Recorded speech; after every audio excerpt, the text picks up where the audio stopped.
नाही, पण मला असं वाटतं की प्रेमात पडायचं जे एक काळ असतो ना, त्याच्यामध्ये जर तुम्हाला हे काव्य समजलं तर तुम्हाला त्या प्रेमाचा अर्थ उलगडत जातो. अगदीच उलगडत आणि आजच्या जेनजीजना म्हणजे मला असं वाटतं काय खूप छान गोष्ट तुम्ही हरवताय. म्हणजे सांगायचं झालं तर ते डेटिंग ऍप्समुळे आता ते वेगळ्याच प्रकारे त्यांचं प्रेम व्यक्त करतात. मुळात मला असं वाटतं ह्यामध्ये मॅम, म्हणजे मी सॉरी तोडत नाही तुम्हाला इकडे, की जसं पाऊस पडतो, मातीचा सुगंध येतो, तशी फिलिंग कुठेतरी स्पर्शाची जाणीव आहे.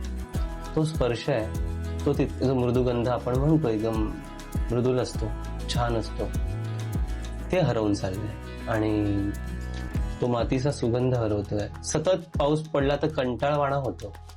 तुम्ही तीच गोष्ट हरवताय मुळात असं मला वाटतं.